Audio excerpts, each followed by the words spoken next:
విశాఖ జిల్లా Gajuwaka Nakkavanipalem bus depot వద్ద Lambodara trust ఆధ్వర్యంలో దేశంలోనే మొట్టమొదటిసారిగా ఏర్పాటు చేసిన 80 అడుగుల బెల్లం గణనాథుని దర్శించడానికి వేలాది సంఖ్యలో భక్తులు తరలివస్తున్నారని ట్రస్ట్ చైర్మన్ మొల్లి శ్రీను గోవర్ధన్ తెలిపారు. భక్తులకు ఎటువంటి ఇబ్బందులు కలగకుండా పటిష్ట ఏర్పాట్లు చేపట్టామని నిర్వాహకులు తెలిపారు. ఉత్సవాల అనంతరం బెల్లాన్ని భక్తులకు ప్రసాదం కింద ఉచితంగా అందిస్తామని తెలిపారు.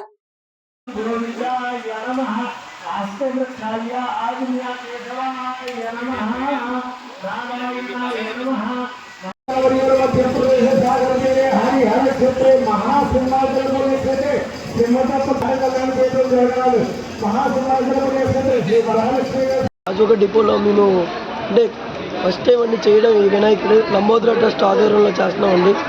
ఏంటంటే ఈ వినాయకుడి ప్రత్యేకత అంటే ఎకో ఫ్రెండ్లీ అని చెప్పి ఒక కాన్సెప్ట్ మీద వినాయకుడిని తయారు చేయడం జరుగుతుందండి. అంటే వినాయకులను అందరూ పెడుతున్నారు, చిన్న దగ్గర నుంచి పెద్ద వినాయకుల వరకు.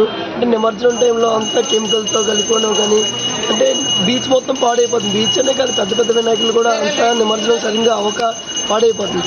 అందుకే ఎక్కువ ఫస్ట్ టైం చేయడం ఆ బెస్ట్ ఎలా తీసుకెళ్ళాలి, ఒక ఐటెంతో చేయాలి మనం అంటే తీసుకున్నాం. ఆ ఐటెం ఏదో కాకుండా బెల్లం